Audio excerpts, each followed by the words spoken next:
నమస్తే అండి. ఈరోజు మనం ప్రఖ్యాత ఆధ్యాత్మికవేత్త మన ఛానల్లో తిరుపావై ఆండాళ్ళ దివ్య ప్రబంధానికి చక్కటి వ్యాఖ్యానం చేశారు డాక్టర్ కొమాండూరి అరుంధతి గారితో ఉన్నాం. నమస్కారం అండి. నమస్కారం అమ్మా. ఈరోజు ఈ దివ్య ప్రబంధానికి సంబంధించిన కొన్ని అనుమానాలు ఉన్నాయి అందరికీ కూడా, వాటిని మాకు నివృత్తి చేయాలి. తప్పకుండా. Thank you. అసలు తిరుప్పావై అనే పదానికి అర్థం ఏంటండి? దానికి మన పెద్దవాళ్ళు చాలా అర్థాలు చెప్పారమ్మా. ఆ తిరుప్పావై అనే మాటలో మనకు రెండు పదాలు తెలుస్తున్నాయి. తిరు అని, పావై అనేటటువంటిది. తిరు అనే దానికి సాధారణంగా అందరికీ తెలుస్తుంటుంది, ఎందుకంటే మనం తిరుపతి లాంటి ప్రదేశాలకు ఆ క్షేత్రాలను దర్శించుకుంటుంటాం కాబట్టి. పవిత్రమైన అని, శ్రీప్రదమైన అని, అలాగే మంగళకరమైన అని, ఇలా అనేకమైనటువంటి అర్థాలు తిరు అనేటటువంటి పదానికి ఉండడం మనకు తెలుస్తూ ఉన్నది. అలాగే పావై అనేటటువంటి మాట ఉంది కదా, పావై అంటే వ్రతము అని అర్థము, పావై అంటే మాలిక అని కూడా ఒక అర్థము. ఇంకా ఏమిటంటే తిరుప్పావైలో మన పెద్దవాళ్ళ వ్యాఖ్యానాలలో తిరుప్పావై అంటే సౌందర్యవతి అయినటువంటి స్త్రీ అనేటటువంటి అర్థం కూడా ఉంది. అయితే గోదాదేవి ఆచరించినటువంటి వ్రతాన్ని తిరుప్పావై అనేటటువంటి పేరుతో ఒక దివ్య ప్రబంధంగా మనకు ఆమె అందించింది. అందుకని తిరుప్పావై ధనుర్మాస వ్రతము అనేటటువంటి పేర్లు ఉండడం మనకు తెలుస్తూ ఉన్నది.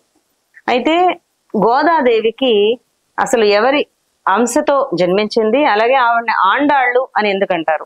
ఆవిడకి ఏమైనా ఇతర పేర్లు కూడా ఉన్నాయా? ఉన్నాయమ్మా. అక్కడ ఒక చక్కటి శ్లోకాన్ని, అంటే వేదాంత దేశకుల వారని శ్రీ వెంకటేశ్వరుని ఘంటావతారంగా అవతరించినటువంటి వారు గోదాస్తుతి అని ఒక 29 శ్లోకాలతో కూడినటువంటి ప్రబంధాన్ని రచించారు. ఆ గ్రంథంలో వారు మొట్టమొదటి శ్లోకంలో చెప్పిన దాన్ని ఇప్పుడు మనం చెప్పుకుందాము. ఎలాగా అంటే, శ్రీ విష్ణు చిత్త కులనందన కల్పవల్లీ శ్రీరంగరాజ హరిచందన యోగ దృశ్యాం సాక్షాత్ క్షమాం కరుణయా కమలామివాన్యాం గోదామనన్య శరణః శరణం ప్రపద్యే అంటూ వారు శరణాగతి చేయడం మనకు తెలుస్తూ ఉన్నది. అటువంటి ఆ శ్లోకాన్ని అనుసరించి గోదాదేవి విష్ణు చిత్తుల వారి కుమార్తెగా మనకు తెలుస్తూ ఉన్నదనమాట.